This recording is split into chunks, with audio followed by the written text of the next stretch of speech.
ادامه برنامه‌های رادیوی تاجیکستان.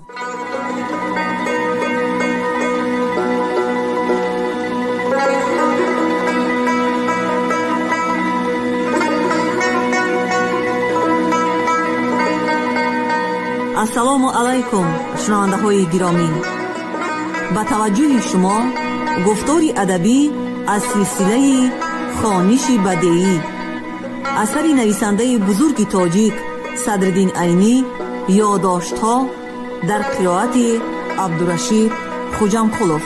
قسم پنجم، گفتار 122.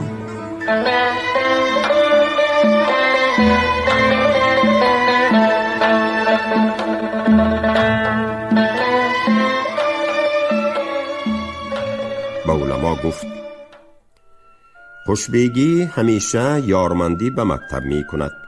از بس که خوشبیگی شیعه است و مکتب بدعت است، بالطبع یاری به بدعت می دهد. اگر خوشبیگی اذن و امر به بستن مکتب ندهد، لازم است که ما حامیان سنت بر ضد خوشبیگی حرکت نماییم. ذاتاً علما در بستن مکتب حاضر شده بودند. به اغوای رئیس خون تعصبشان در جوش آمده به این کار جدیتر حرکت کردند.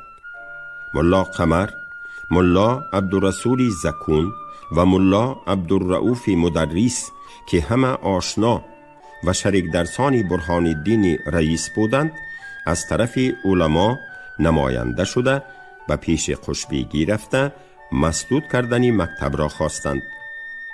خوشبیگی چون حال را بدین منوال دید، مسئله را حواله به فتوای علما نموده برای استفتا به مفتیان آدمی مخصوص از طرف خود فرستاد.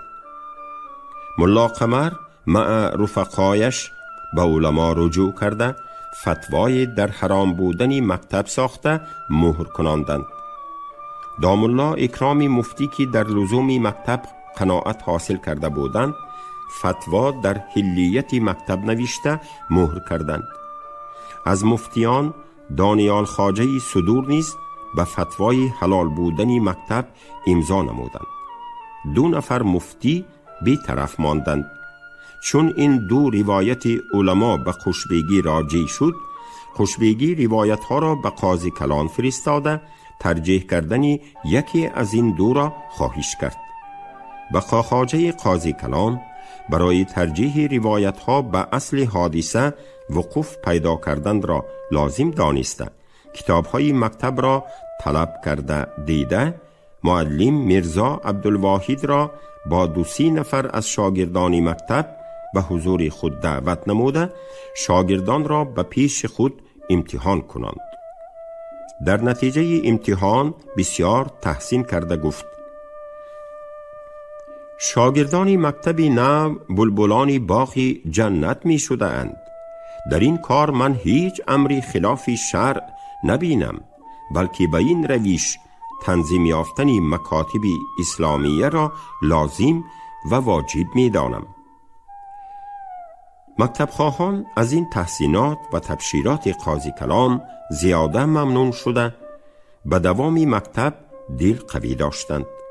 چون این حکم قاضی کلان به رئیس و علما معلوم شد، همه سری ناباشمی را گرفته به وحشانیت و معاندت تمام در مقابلت برخاستند. بر ضد قاضی کلان و خوشبیگی مجلس ها آراستند. علنا می گفتند اگر خوش به خوشی مکتب را مسدود نکنند، فتنه می خیزانیم، به خوشبیگی و قاضی کلان هجوم می کنیم، مفتی اکرام را از میان می برداریم، معلم مکتب را به قتل می رسانیم و خانه های اولیای اطفال را تاراج می کنیم و همه اشان را از دایره اسلامیت بیرون می شماریم و کذا و کذا. چون کار به اینجا انجام یافت، خوشبیگی و قاضی کلان امری بستن مکتب را امضا کردند. 10 ماه رمضان شریف 1327 هجری مأموران از طرف خوشبیگی و قاضی کلان و رئیس آمده بسته شدن مکتب را به میرزا عبدالواحد رسما اعلان کردند. حرکت اهالی بخارا در این واقعه سبب امیدواری و منتداری مکتب خواهان شده بود، زیرا در روزهایی که هنوز مکتب رسما مسدود نشده بود، لیکن علما بازاری تکفیر و تلعین را گرم کرده در صدد ایجاد فتنه بودند. مع ذالک اهالی در این تکفیرات و تهدیدات ایشان اعتنا نکرده فرزندانشان را به مکتب آورده قید می کردند. از 10 تا 20 رمضان در اثنای نزاع و جدال علما 50 نفر طلبه به مکتب قید شده بودند. تحسرات و تأثرات. عجایب احوال اسف اجتماعی. 2-3 نفر از اهل شهر بخارا و منتهیان مدرسه های بخارا محض به حمیت دینی و ملت دوستی سفالت احوال اطفال مسلمین را در نظر آورده به خون جگر مکتب موافق آداب اسلامی تأسیس می کنند. قرآن کریم را مع تجوید یاد می دهند. خط و سواد را به یک طریق آسان می آموزند. ضروریات دینیه، اعتقادات و عملیات اسلامیه را حفظ و عمل می کنند. حساب را به قدری کفاف به حال اطفال یاد می دهند و مردمانی که برای تربیت فرزندی بجان پیوندشان همیشه در غصه اند به طیب خاطر و قناعت وجدانی خود نور دیدگانشان را در این مکتب می سپورند. چند اشخاصی که خود صاحب فرزند نیستند یا در قید تربیت فرزند نیستند برخلاف برمیخیزند.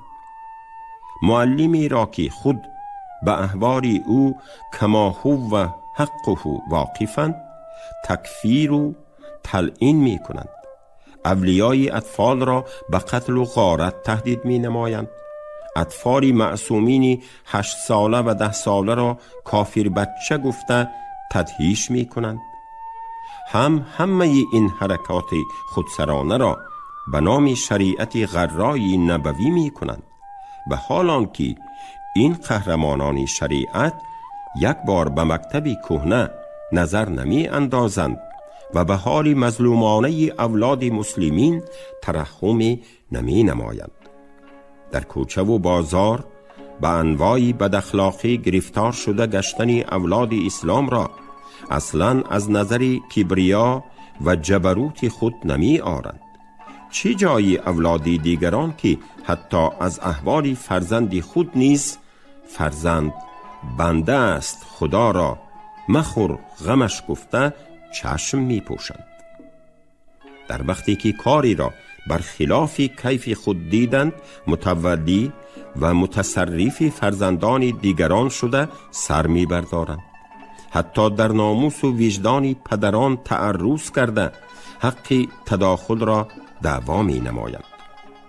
با وجودی که اکثر این مدعیان مسافرین این شهر و بنان و آب مجانی پرورش یافتگان این شهرند، بیچاره اهالی اصلی این شهر در مقابل این گروه متغلبه صدای بلند کرده نمی توانند و به طلب نمودن حقوق مشروعه خود جسارت ندارند.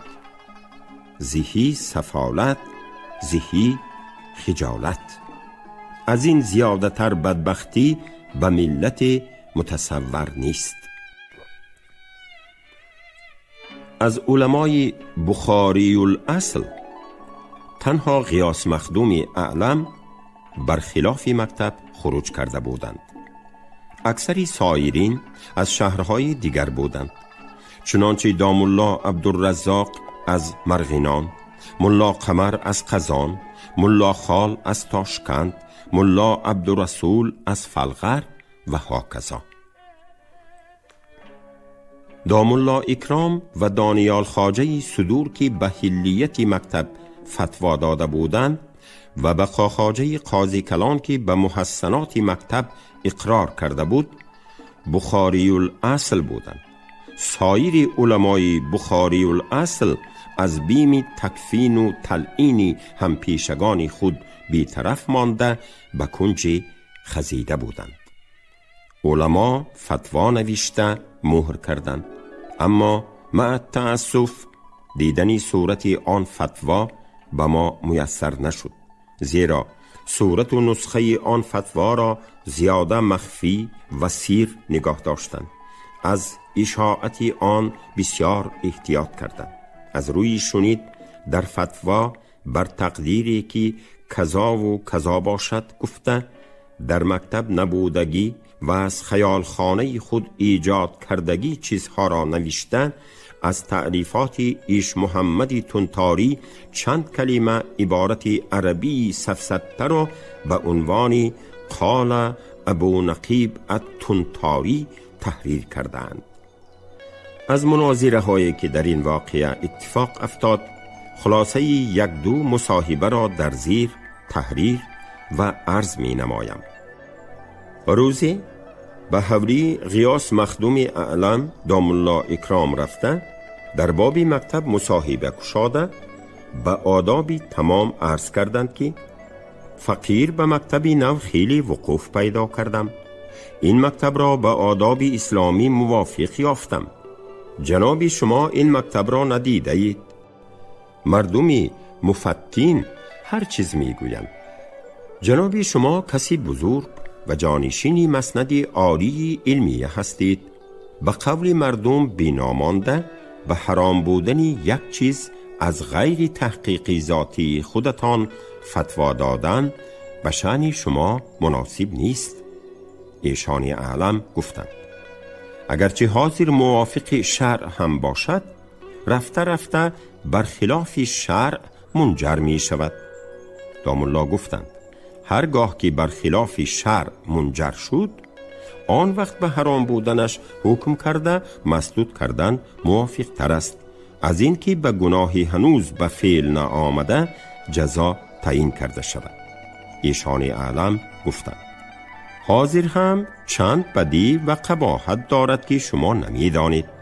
دام الله گفتند جناب شما بدیهای حاریه اش را مرحمت کرده بیان کنید تا که فقیر هم فهمیده متنبه شوم.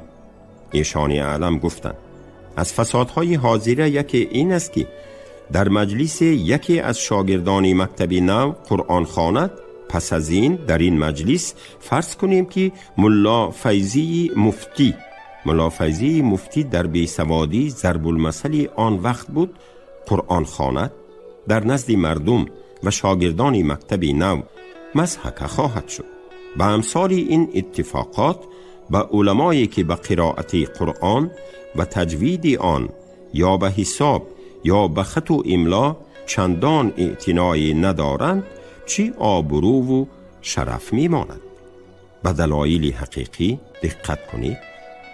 باری به لب حفظ دیوان بیگی و تحت در خانقاه در بین علما و دام الله اکرام در این خصوص مناظره واقع شد. چون علما از اثبات حرام بودن مکتب به دلایل عقلی و نقلی عاجز آمدند، گفتند مکتب نو سبب فتنه است. هر چیزی که سبب فتنه باشد حرام است، پس مکتب نو حرام است. دام الله گفتند مکتب نو چگونه سبب فتنه می شود؟ ایشان اعلم گفتند همین مناظره ما و شما فتنه مکتب است. دام الله گفتند این فتنه را ما و شما ایجاد کردیم، نه مکتب. علما به این جواب مسکیت چنان که دعوی ایشان است دام الله را به حقارات قبیحه تحقیر کرده مجلس را قطع کردند.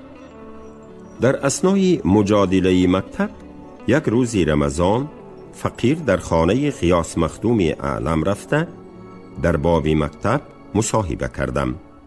ایشان اعلم گفتند شما چگونه راضی می شوید که فرزندان دیاری شما به دست تاتاران تربیت یافته مثل روس شوند؟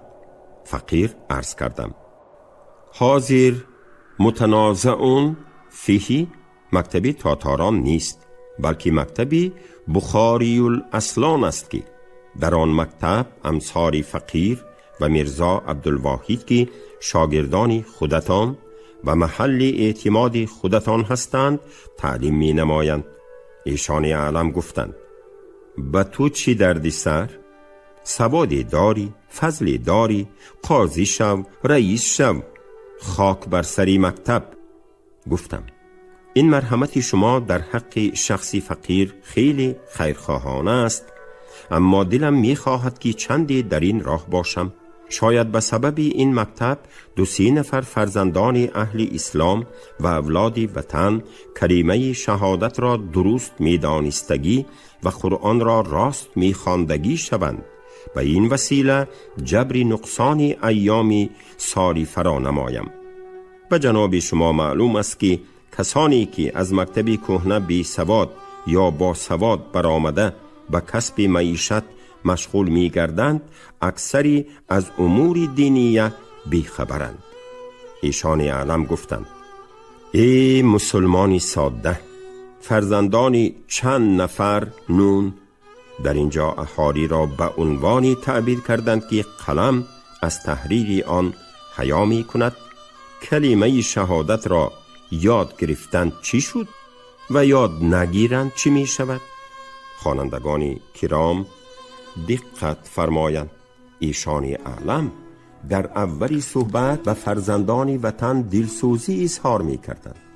در آخری صحبت عصبهاشان را ضبط کرده نتوانسته حقیقت نیتشان را در حق اولاد اسلام و اهالی دیار کماکان نشان دادند. ریا بودن مقدمات اول خود به خود ظاهر شد. از همین روز اعتباراً از علمای بخارا مایوس شده ترک رفت و آمد کردم. در کنج حجره خود از همه مردم قطع علاقه نموده و یک طریق مایوسانه امرار حیات می کردم. از علما و عوام تماماً متنفر بودم. از آشنایان چندین ساله که مخالف مسلک حاضره ام بودند بر یک پرسجوی سریراهی قناعت می کردم. از علما فقط گاهی به زیارت حضرت استادم دام الله اکرام می رفتم.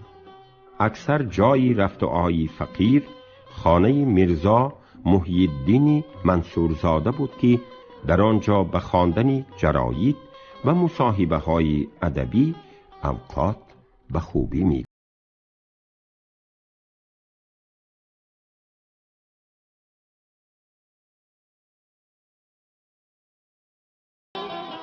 امسال اولیای اطفال تاتاران با بعضی حمیتمندان بخارایی همراه شده از جوار غربی مدرسه گاوکوشان برای مکتب یک منزل مخصوص از حکومت بخارا استدعا کرده گرفته بودند. در جماعت اعانه جمع کرده تعمیر و شکست و ریخت نموده مکتب تاتاران را از حولی خلید برناشوف در همین جا کوچانده بودند. در اولی گشاده شدن این مکتب از اطفال بخاراییان نیز قریب 50 نفر قید و قبول شده بودند. وقتی که علما به بستنی مکتب میرزا عبدالواحد موفق شدند در صدد بستنی مکتب تاتاران افتادند. تاتاران به الچی خانه روس مراجعت کردند. الچی به شرط طرد اطفال بخاراییان دوامت مکتب تاتاران را حمایت کرد.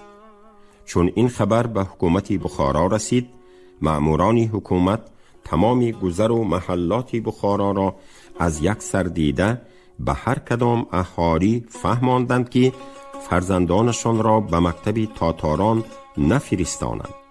بیچاره اطفال بخاراییان امسال از مکتب تاتاران هم محروم ماندند. امسال عمر معلم عبدالرحمن سعیدی به معدود چند اطفال تاتار صرف شد. وکلای روس در آن عهد طرف سیاستی داشتند. هر وقت دعوای مدنیت و انسانیت می کردند. واقعا نظر به حکومت بخارا خیلی مدنی بودند. مظلومان بخارایی را در امور مادی اگر مراجعت کنند به شرطی که به منفیت خودشان و رعیه خودشان بر نخورد حمایت می کردند. از این مقصدشان جلب کردن کلوب به سیاست روسیه بود، نه انسانیت خالص. اما در امور معنوی و خواندن که اساس مدنیت و انسانیت است، بازی‌های سیاسی برآورده از تحت دامن مانع می شدند. خصوصاً مخالطت تاتار و ترکستانی را در خواندن و خواناندن اصلاً اجازه نمی دادند. در این مخصوص به ترکستان قانون وضع کرده بودند. معلمی کردن تاتار به اهل ترکستان به قوت آن قانون ممنوع بود.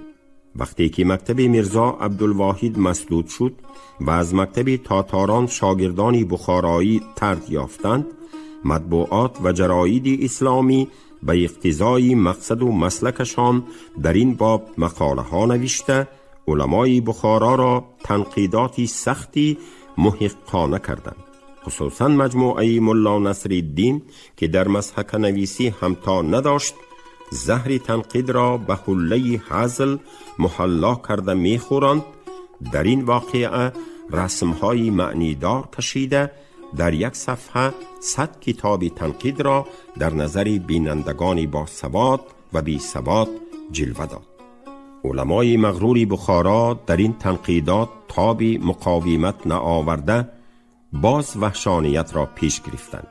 ملا خاری مدرس چند طلبه فدایی را از شاگردان خود گرفته میرزا عبدالواحد معلم و رفقایش را به قتل می رسانم گفته می گشت و می گفت که میرزا عبدالواحد شبها مخفیانه تعلیم می کرده است، در جراید مقاله می نوشته است، رسم علمای بخارا را می کشیده است و کذا و کذا.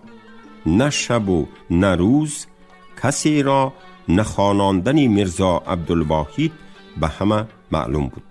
هر مقاله و رسمی که در جراید نشر شده باشد امضای معلوم داشت. از بس که ملا خال از مطبوعات و جراید تماما خبر نداشت و قواعد مطبوعات را هم ابدا نمیدانست، به قول فتنه انگیزان مثل ملا قمر این حرکت را می کرد. ملا قمر اصطلاحات مطبوعات را به خوبی می دانست. مع ذالک ملا خال را قصداً اغفال کرده این کارها را به میرزا عبدالواحد نسبت داده آتش فتنه را دامن میزد. چون برهان الدین رئیس از تسکین آتشی که خود افروخته بود عاجز آمد، مرا به حضور خود دعوت کرده احوال ملا خال را بیان نموده. به ملاحظه رفع مسئولیت فساد منتظر از شهر چند روز بیرون رفتن میرزا عبدالواحد را افهام کرد. به این سبب میرزا عبدالواحد قریب 1 ماه به قرشی استقامت کرده آمد.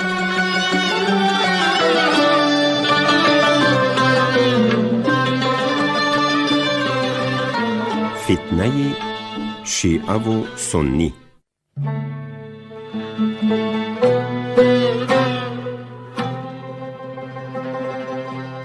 چون فتنه شیعه و سنی در پس مناظره مکتب واقع شد و همان آدمانی که در مکتب ایجاد فتنه کردند در این فاجعه نیز سبب حقیقی ایشان بودند، قدری از اسباب واقعات این فاجعه نیز بیان نمودن مناسب افتاد. هرچند در سالهای پیش 1-2 بار در میان این دو فرقه در بخارا اختلاف افتاده باشد، هم به تدبیر کارداران حکومت کدورت رفع شده برادروار زندگانی می کردند. در میان رعیه و اهالی اصلا کدورت و رنجش از یکدیگر نبود، اما در میان مأموران حکومت همیشه نفاق و کدورت بود. در حقیقت سبب این اختلاف مذهب نبود، بلکه رقابت سیاسی و جاه تلاشی بود. از بس که کاری وزارت و زکات همیشه به دست طایفه ایرانی بود، خزاین و دفاعین حکومت از دست ایشان می گذشت. سپاهیان ایلدار و نوکران بخاری الاصل از این وجه به دل کینه سخت داشتند. چون برهان الدین رئیس بنابر اسبابی که در صفحه های بالا بیان یافت همیشه در صدد افتاندن آستانخور خوشبیگی بود، 1 سال باز برای فتنه فرصت می کافت. در این فتنه نیز وکیل اولی برهان الدین رئیس ملا قمر بود. تفصیل آن که در اوایل سال 1327 هجری روزی در خانه غیاث مخدوم اعلم، دام الله عبدالرزاق مفتی، ملا خالی تاشکندی، ملا فیضی مفتی تاشکندی و ملا قمری تاتار حضور داشتند. فقیر نیز در آن مجلس حاضر بودم. ملا قمر از مسئله شیعه و سنی صحبت آغاز کرده گفت: این طایفه در عهد قاضی بدرالدین در رسم و آیین خود بسیار غلو نداشتند. چون قاضی بدرالدین مرحوم شد، شهر را تمام صاحب شدند. امسال در ماه محرم به هر کجا علنا عزاداری کردند. این حرکت ها همه بدعت است. باید حضرات علما در این باب روایتی کنند تا که این بدعت از میان برداشته شود. دیگران اهل صحبت فکری ملا قمر را تقویه کرده گفتند: شما روایت را تحریر کنانید، ما مهر و امضا می نماییم. ملا قمر گفت: دام الله اکرام مفتی مرد خوش‌حوصله و جامع‌اند و نزد ایشان می روم، تحریر خواهند کرد. و روزی به غرض تحریر روایت ملا قمر به پیش دام الله اکرام رفته واقعه صارفه را حکایت کرده تحریر فتوا را طلب نمود. دام الله در جواب گفتند: این حرکت شما محض اقتضای تعصب است، زیرا اگر غرضتان خالصاً لوجه الله رفع بدعت باشد، بسیار کارهای حرام و خلاف شرع است که در بین جماعه خود ما عادت شده است. باید اول آنها را رفع کنید. مثلا به بهانه ختم 11 جمعیت هایی که در خانقاه ها و سر مزارها و خانه های خصوصی در 11 هر ماه برپا می شود. اگر به نظر دقت به آن جمعیت ها بینید، چه کارهای حرام که به نام عبادت ادا نمی یابد. این چنین در گل سرخ مزار حضرت بهاءالدین علیه رحمه به نیت زیارت مردم رفته چی کارها که کرده نمی آیند. یا بزمهایی که در تویها رسم است چیست؟ حتی در دربار پادشاهی به حضور قاضی و مفتیان مجلس بزم و رقص امارید اجرا می یابد. حضرات علما سکوت می کنند و از این قسم است کوبکاری. علاوه بر اسرافات و تبذیراتی که در کوبکاری می شود و نزاع و جدالی که به سبب کوبکاری در بین مسلمین می افتد، بوزی که در کوبکاری کشته می شود در تحت مصداق و ما اهل للغیر الله به داخل است. این فصل در تحت نظارت قضات تومنات اجرا می یابد. کسی در صدد منع نیست. والحاصل در این کارها و امثالش که لا یعد و لا یحصا در لباس رسم و عادت هر روز واقع می شود و شده استاده است، سکوت کرده رسمی تعزیه را بدعت گفته برفعش کوشش کنیم، خالصاً لله نمی افتد، بلکه به مقتضای نفس متعصبه خود عمل کردگی حساب می یابیم. کاری که محض از سر تعصب نه از راه دینداری خالص کرده شود، عاقبت خیر نمی بخشد.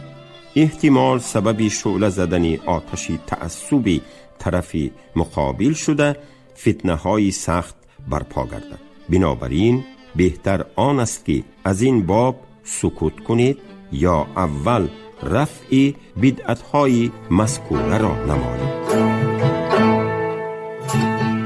شما گفتاری 122 را از روی اثر نویسنده بزرگ تاجیک صدرالدین عینی یادداشت‌ها شنیدید. راوی عبدالرشید خوجامقلوف، کارگردان شیرعلی نغزلی. پایان گفتار ادبی از سلسله خوانش بدیعی.